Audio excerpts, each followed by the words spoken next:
नमस्कार, स्वागत है आपका खबरों का पंचनामा में। मैं हूं आपके साथ सोनाली। हम लेकर आए हैं देश और दुनिया की 5 बड़ी खबरें, जिस पर चर्चा के लिए हमारे साथ स्टूडियो में मौजूद हैं कैपिटल टीवी के editor in chief doctor Manish Kumar. Doctor साहब, बहुत बहुत स्वागत है। धन्यवाद। सबसे पहले नजर डालते हैं हेडलाइंस पर। पेगासस पर न्यूयॉर्क टाइम्स की रिपोर्ट से बौखलाई कांग्रेस, राहुल गांधी का आरोप, मोदी सरकार ने किया देशद्रोह। न्यूयॉर्क टाइम्स को वीके सिंह ने बताया सुपारी मीडिया। अमित शाह का अखिलेश जयंत पर बड़ा हमला, बोले सपा की सरकार बन गई तो अखिलेश यादव देंगे जयंत को धोखा, आजम खान नाहिद को मिलेगा मौका। वसूली गैंग के आका देशमुख के खिलाफ ईडी ने दाखिल की चार्जशीट, कहा देशमुख के निर्देश पर वाजे ने बार रेस्टोरेंट से की 4 करोड़ 70 लाख की वसूली। मुनव्वर राणा ने फिर योगी सरकार पर किया वार, बोले इस बार भी यूपी में बनी योगी सरकार तो कर लेंगे पलायन। पाखंडी पाकिस्तान का छल का दर्द, एनएसए बोले हमें तालिबान से ज्यादा उम्मीद नहीं, आतंकी हमारे खिलाफ कर रहे हैं।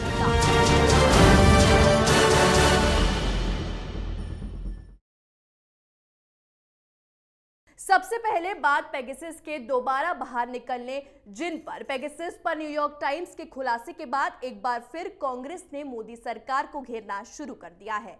रिपोर्ट में दावा किया गया है कि मोदी सरकार ने 2017 में एक डिफेंस डील में मिसाइल सिस्टम के साथ इसे खरीदा था। यह डील $2 बिलियन की थी। इस दावे पर कांग्रेस ने आपा पीटना शुरू कर दिया। सबसे पहले राहुल गांधी ने ट्वीट कर मोदी सरकार पर तंज कसा और कहा कि मोदी सरकार ने हमारे लोकतंत्र की प्राथमिक संस्थाओं, राजनेताओं और जनता की जासूसी करने के लिए पेगासस खरीदा था। फोन टैप करके सत्ता पक्ष, विपक्ष, सेना, न्यायपालिका सबको निशाना बनाया है। यह देशद्रोह है। मोदी सरकार ने देशद्रोह किया है। वहीं जनरल वीके सिंह कांग्रेस पर पलटवार किया और कहा कि क्या आप एनवाईटी पर भरोसा कर सकते हैं, वो जाने माने सुपारी मीडिया है। डॉक्टर साहब, पेगासस पर जो न्यूयॉर्क टाइम्स की कहानी आई है, इस पर कितना भरोसा किया जा सकता है? देखिए, जनरल साहब ने बिल्कुल सही बात कही है कि ये एक सुपारी मीडिया है। और आप बात को समझिए, पहले हिंदुस्तान में 2014 के बाद से जब भी कोई पार्लियामेंट सेशन की शुरुआत होती थी, इस तरह की खबरें प्लांट की जाती है। और अचानक से न्यूयॉर्क टाइम्स में भी ये काम किया।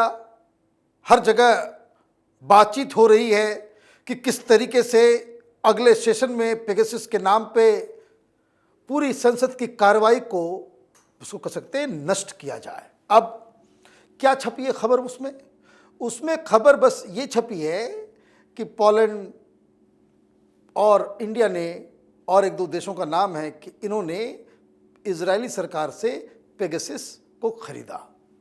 अब उसकी ऑथेंटिसिटी का आपको इससे ही अंदाजा लग सकता है कि न्यूयॉर्क टाइम्स ने अपने इस रिपोर्ट में ये कहा कि इसमें इस दौरान उनको दिक्कत क्या है कि प्रधानमंत्री वहां गए, किस तरह से नंगे पांव सी बीच पे वो पैदल चल रहे थे नेतन्याहू के साथ, फिर किस हिसाब से फिलिस्तीन के खिलाफ हिंदुस्तान की सरकार का पोजीशन हो गया।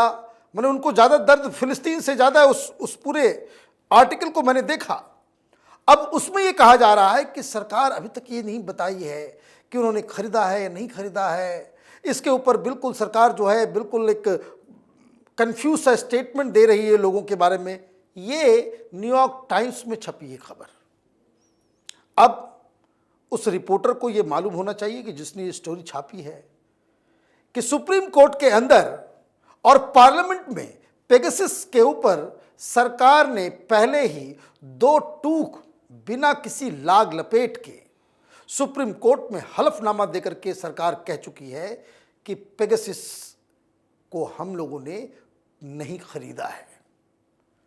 आपने सवाल ये पूछवाया सुप्रीम कोर्ट के जरिए, ये कांग्रेस पार्टी, प्रशांत भूषण, ये तमाम ये जो टुकड़े टुकड़े गैंग के जितने भी वकील, ये जो गैंग हैं, कि भाई आपने रिकॉर्डिंग करवाई या नहीं करवाई। सरकार ने कहा कि ये राष्ट्र नेशनल सिक्योरिटी का मसला है, इसमें हम कोई जवाब नहीं दे सकते हैं। और तीसरी बात, पार्लियामेंट के अंदर भी सरकार की तरफ से 2 टूक जवाब दिया गया है कि हमने कोई भी खरीदारी इसमें नहीं की। अब 2017 में क्या हुआ? 2017 में 2 बिलियन के आर्म्स डील हुए हैं। आर्म्स डील और पेगासस दोनों अलग अलग चीज़ है। अब राहुल गांधी को ये लग रहा है कि भाई ये जो है वो हथियार के साथ उनको जो है उसको कहते हैं डिस्काउंट, मैंने इंटरनेशनल रिलेशन वैसे चल रहा है जैसे मॉल में डिस्काउंट होता है कि एक खरीदो दो पाओ, वो उस तरीके से कोई चीज़ डीलिंग होती है। पेगासस एक प्राइवेट कंपनी के द्वारा चलाई जाती है। डील आप करते हैं, आप सामान कहीं से आर्म्स खरीदते हैं, और सरफेस टू एयर मिसाइल की डील करके आए थे प्रधानमंत्री मोदी $2 बिलियन का। उसकी सारी डिटेलिंग है कि किस तरह से नेवी के लिए, एयरफोर्स के लिए और आर्मी के लिए सरफेस टू एयर मिसाइल लाया जाएगा, किसकी कितनी बजट है, ये सारी चीज़ें पब्लिक एरिना में ऑलरेडी है। लेकिन इसके बावजूद ये पेगासस का मसला ये लोग उठा रहे हैं।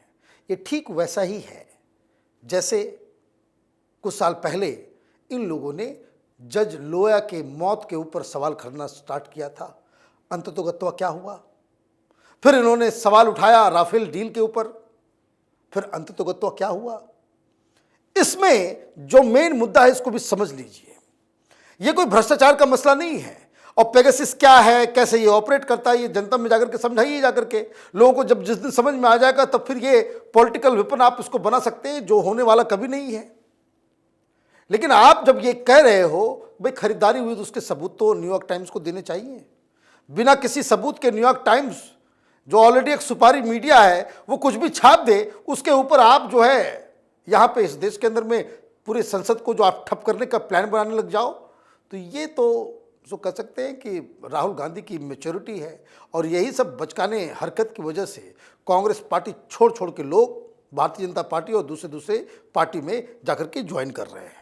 जी डॉक्टर साहब, अगली खबर, शाह के बड़े एक्शन पर यूपी का किला फतेह करने के लिए बीजेपी ने अपना प्रचार अभियान तेज कर दिया है। इसी बीच अमित शाह ने मुजफ्फरनगर में बीजेपी के प्रचार अभियान को तेज करते हुए रैली के दौरान अखिलेश यादव और आरएलडी के राष्ट्र अध्यक्ष जयंत चौधरी पर निशाना साधा और कहा है कि चुनाव आ गए हैं, ऐसे में आजकल अखिलेश यादव जी और जयंत चौधरी जी साथ साथ दिख रहे हैं, लेकिन ये सिर्फ वोटिंग तक का साथ है। अगर गलती से भी इनकी सरकार बन गई तो जयंत चौधरी जी फिर कहीं नहीं दिखेंगे, फिर से आजम खान और अतीक अहमद सामने आ जाएंगे और ये इनके टिकट बांटने से ही सबको साफ साफ समझ आ जाएगा। डॉक्टर साहब, क्या अखिलेश यादव जयंत चौधरी के साथ एक ड्रामा कर रहे हैं? नहीं, देखिए ये चुनाव है, गठबंधन उन्होंने किया है और अमित शाह एक बहुत ही मंझे हुए पॉलिटिशियन है।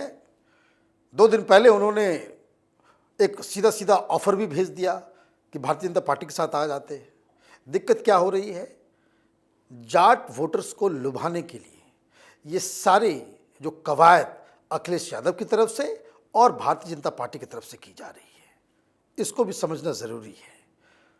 कहाँ से अमित शाह ने अपने कैंपेन को शुरू किया? कैराना से। पलायन का मसला आ गया। फिर टिकट जो बंटवारा हुआ है वो बंटवारा इस हिसाब से हुआ है कि आरएलडी ने बहुत सारे समाजवादी पार्टी के लीडर्स को और खास करके मुस्लिम समुदाय के लोगों को टिकट दे दिया है, जिसकी वजह से जयंत चौधरी के लिए बड़ा मुश्किल हो जा रहा है लोगों को कन्विंस करना, खास करके जाट समुदाय में। वो क्यों? वो इसलिए क्योंकि 2013 में मुजफ्फरनगर, शामली, बागपत इधर बहुत भयानक दंगा हुआ था। उसमें 60 के आसपास हिंदुओं की मौत हुई थी और अखिलेश यादव मुख्यमंत्री थे। उस दौरान हुआ ये कि जो विक्टिम था उसको ही अखिलेश यादव की सरकार ने बाकायदा आरोपी बना दिया। न्याय नहीं मिला, लोग थाने में जाते थे, पुलिस वाले साफ साफ मना कर देते थे। तो ये तो एक मसला हुआ। और ये भी मैं आपको बता दूं, ये जो दंगे हुए थे, दंगे इसलिए हुए थे कि मुस्लिम समुदाय के लड़के हिंदू माता बहनों को वो लोग तंग किया करते थे और धीरे धीरे ये एक विकराल रूप लिया और दंगा वहाँ पे हो गया। तो एक तो महिलाओं की सिक्योरिटी और दूसरा कि किस हिसाब से चुनाव जीतने के बाद ये जो तमाम लोग जो अगर जीत जाते हैं तो क्या नज़ारा वेस्टर्न यूपी में होगा, उसकी बात अमित शाह बार बार बता रहे हैं। दूसरी बात जो सबसे ज़्यादा इम्पॉर्टेंट है, भारतीय जनता पार्टी इस पूरे इलेक्शन को जो इसके अखिलेश यादव के टिकट डिस्ट्रीब्यूशन की वजह से जो साफ साफ नजर आ रहा है कि इन दोनों ही पार्टियों ने इस चुनाव में पोलराइज करने की कोशिश की है। अब ये चुनाव पूरे वेस्टर्न यूपी में टोटली पोलराइज्ड हो गया है। अब देखना ये होगा कि 10 तारीख को जब काउंटिंग होगी तब ये मालूम चलेगा कि पोलराइजेशन की इस राजनीति में किसका पलड़ा ज़्यादा भारी रहा। जी डॉक्टर साहब, अब बात वसूली गैंग की। ईडी ने महाराष्ट्र के पूर्व गृह मंत्री अनिल देशमुख के खिलाफ भ्रष्टाचार और जबरन वसूली मामले में चार्जशीट दाखिल कर दी है। चार्जशीट में कहा गया है कि देशमुख ने एक जनप्रतिनिधि के रूप में अपने पद का दुरुपयोग किया और 16 साल के निलंबन के बाद सचिन वाजे की बहाली में देशमुख ने महत्वपूर्ण भूमिका निभाई थी। ईडी की जांच में खुलासा हुआ है कि देशमुख ने सचिन वाजे को पूरे मुंबई में 1750 बार और रेस्टोरेंट से पैसे वसूलने का निर्देश दिया था। देशमुख के निर्देश के बाद वाजे बार मालिकों को परेशान करता था और कोरोना काल में बार मालिकों को 3-3 लाख रुपए देने का दबाव बना रहा था। वाजे ने दिसंबर 2020 से फरवरी 2021 तक ऑर्केस्ट्रा बार मालिकों से 4.70 करोड़ रुपए जुटाए। डॉक्टर साहब, क्या देशमुख वाजे के सहारे सरकार में धांधलीबाजी कर रहे थे? देखिए, अब ये दिन के उजाले की तरह साफ है कि एक वसूली गैंग ऑपरेट कर रहा था। साथ ही साथ इस ऑपरेशन का जो सरगना था वो सीधे सीधे वहां के गृह मंत्री के आदेश पे हो रहा था। यही चार्जशीट बता रही है। अब इसमें समझना क्या है, जिन लोगों ने पैसे दिए वो सामने आ गए, वो बता रहे हैं कि उन्होंने सबूत दिया कि भाई किस तरीके से हमसे ये सचिन वाजे पैसा उगाही करता था। सचिन वाजे पैसा उगा करके वो एक 5 स्टार होटल में बैग्स में डाल करके वो सारी कहानी भी आ गई, सीसीटीवी कैमरास, वो सारे सबूत भी मिल गए और खुद सचिन वाजे ये कह रहा है कि हाँ, मैं वसूली करता था और ये सारी चीज़ें मैं गृह मंत्री अनिल देशमुख के कहने पे कर रहा था।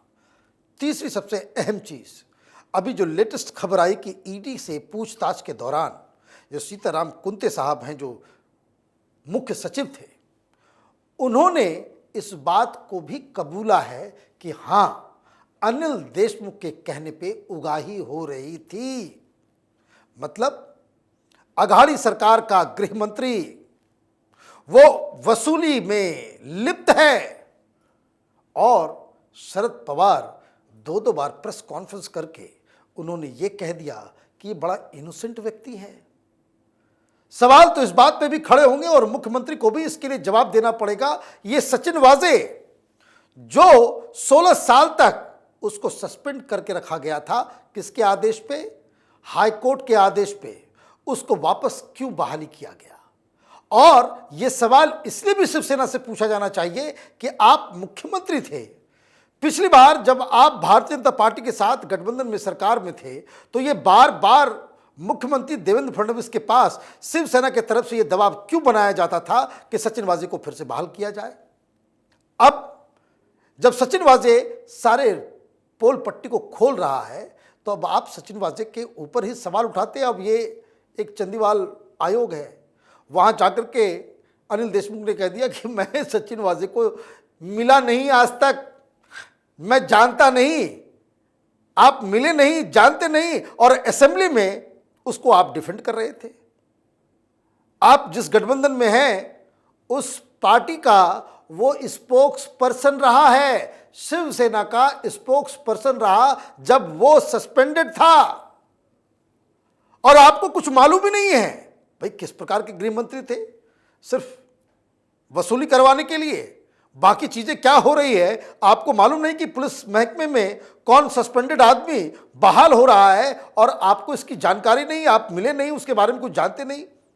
दिक्कत क्या है कि इस केस में अघाड़ी सरकार पूरी तरीके से फंस गई है और इन सवालों में जो वसूली से लेकर के जुड़ी हुई जो सवाल है उस पर अघाड़ी सरकार में जो शामिल जो बड़े बड़े लीडर हैं, जो पार्टियां हैं, चाहे वो शिवसेना हो, कांग्रेस हो या फिर एनसीपी हो, उनके पास कोई जवाब भी नहीं है।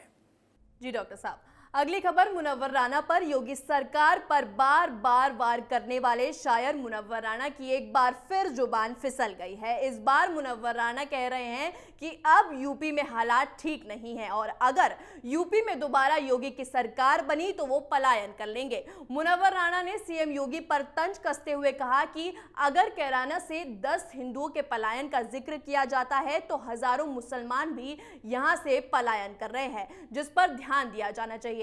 डॉक्टर साहब, मुनव्वर राना को यूपी में आजकल डर क्यों लगने लगा है? देखिए, ये पुरानी आदत है उनकी पुरानी आदत है।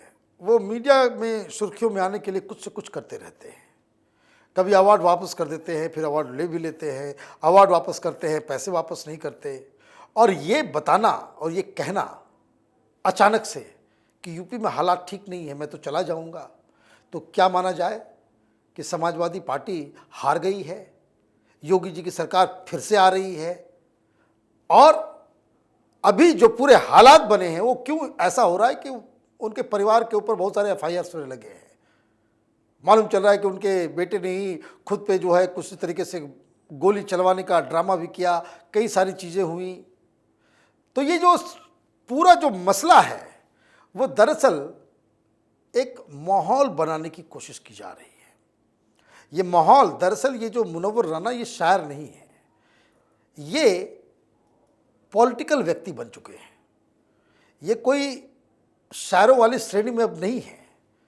ये मुंह खोलते हैं तो कभी ओवैसी को कुछ बोलते हैं, कभी कांग्रेस के बारे में कुछ बोलते हैं, योगी सरकार के बारे में बोलते हैं। इनके घर परिवार के लोग भी राजनीति में पूरी तरीके से वो शामिल रहते हैं। जब कोई आंदोलन होता है तो सबसे आगे ये लोग चले आते हैं। तो कई सारी चीज़ें हैं, लेकिन इस तरह के लोगों से हिंदुस्तान को सतर्क रहने की आवश्यकता है कि जिसे यहाँ प्यार बहुत मिलता है, जिसे सम्मान भी मिलता है, जिन लोगों को पैसे भी दिए जाते हैं। तो आप देखिए किस तरह से एक को आपने उपराष्ट्रपति बना दिया था, हामिद अंसारी को, वो क्या जहर उगल रहा है। और उसी श्रेणी में ये मुनव्वर राना साहब हैं। भाई, आप कब तक इस तरह की हिपोक्रेसी के जरिए आप राजनीति में लिप्त रहेंगे? स्टैंड करना, अगर आपको ये सारी चीज़ें करने, सीधे जाकर चुनाव लड़िए, छोड़िए ये सब शायर होने का ड्रामा। चुनाव सीधे सीधे लड़ना चाहिए इनको, तब 2 सेकंड में समझ में आ जाएगा कि जनता किसके साथ है, क्या है, नहीं है। तो ये बेकार की बातें, इस तरह के लोग समाज में जहर फैलाने का काम करते हैं। जी डॉक्टर साहब, आखिरी खबर पाकिस्तान पर। पाकिस्तान के राष्ट्रीय सुरक्षा सलाहकार मोहिद यूसुफ ने कहा है कि इस्लामाबाद तालिबान सरकार को लेकर पूरी तरह आशावादी नहीं है, क्योंकि युद्धग्रस्त देश में अभी भी संगठित आतंकवादी नेटवर्क सक्रिय है और अफगानिस्तान की भूमि का उपयोग अभी भी पाकिस्तान के विरुद्ध हो रहा है। मोहिद यूसुफ ने विदेश मामलों के लिए नेशनल असेंबली की स्थायी समिति को अफगानिस्तान के मौजूदा हालात पर जानकारी देते हुए ये बात कही। डॉक्टर साहब, पाकिस्तान को तालिबान से क्यों डर लगा? देखिए, अभी हमने पंचनामा में पिछले 1 महीने से एक स्टोरी को लगातार हम लोग कवर कर रहे हैं कि किस तरीके से डुरन लाइन के ऊपर तालिबानी लड़ाके आते हैं। वहाँ जो बाड़ लगाए जा रहे थे, जो वहाँ पे बॉर्डर के ऊपर सील किया जा रहा था, तो तालिबानी आते हैं, गोलियां चलाते हैं और ये जो कार पाकिस्तानी सैनिक वहाँ पे होते हैं वो भाग लेते हैं अपनी जान बचा करके, और ये लोग सारे पिलर्स और वायर्स को अपने साथ लेकर के चले जाते हैं। तो ये मसला वहाँ पे मीडिया में उठा, तो वहाँ के एनएसए वाले टीवी डिबेटर थे ये, वो उन्होंने घोषणा की इमरान सरकार ने कि पाकिस्तान का एनएसए काबुल जाएगा और बातचीत करेगा, और बातचीत करके उनको समझाएगा कि देखिए अभी ये चीज़ें करने की आवश्यकता नहीं है, बॉर्डर को हम ये करेंगे वो करेंगे, तमाम तरह की चीज़ें। वहाँ से साफ साफ 2 टूक शब्दों में तालिबान ने कह दिया कि हम इस डुरन लाइन को नहीं मानते हैं। अब रिश्ते ख़राब हो रहे हैं। ख़राब इसलिए हो रहे हैं कि अफ़गानिस्तान के अंदर जो टीटीपी के लड़ाके हैं, जो आतंकी हैं, ये जो तहरीके तालिबान पाकिस्तान है, वो रोज नई घटनाओं को अंजाम दे रहा है। कल एक बलूचिस्तान में धमाका हुआ, 4 लोग मारे गए। 3 दिन पहले बलूचिस्तान में ही एक और जगह धमाका हुआ, 10 लोग मारे गए। सेना पे हमले हो रहे हैं। लाहौर में बॉम्ब ब्लास्ट हुआ, 4 जगह एक साथ। तो अब इनको तो बताना पड़ेगा कि भाई ये लोग कहाँ से आ रहे हैं, कौन आ रहा है। कोई हिंदुस्तान से तो नहीं जाता। ये टीटीपी, ये अफगानी भूमि के अंदर ही ये सारा कुछ ऑपरेट कर रहे हैं। तो अब जब पाकिस्तान के अंदर धमाके हो रहे हैं तो अब आपके पास कोई दूसरा एक्सप्लेनेशन ही नहीं है ये कहने के अलावा कि भाई तालिबान जो अधिकृत जो क्षेत्र है जहाँ पे उनका रूल चल रहा है, उस ज़मीन का इस्तेमाल पाकिस्तान में टेररिज्म के लिए किया जा रहा है और इस पे भरोसा नहीं किया जा सकता। तो ये बात तो जग जाहिर है, हिंदुस्तान कब से कह रहा है। जब आप तालिबान को बंदूक दे रहे थे, जब ट्रेनिंग दे रहे थे, जब पैसे दे रहे थे, तब ये बात समझ में नहीं आई कि भाई आप बबूल के पेड़ लगाओगे तो उसमें रसदार फल तो निकलेंगे नहीं। तो पाकिस्तान अपनी करतूतों की वजह से इस हाल में पहुंचा है कि ये न घर का रहा है न घाट का रहा है। डॉक्टर साहब का बहुत बहुत धन्यवाद। धन्यवाद। खबरों का पंचनामे में आज के लिए इतना ही। देश विदेश की बाकी खबरों और उनके सटीक एनालिसिस के लिए देखते रहिए कैपिटल टीवी। हमें लाइक कीजिए, शेयर कीजिए और कैपिटल टीवी को सब्सक्राइब कीजिए। नमस्कार।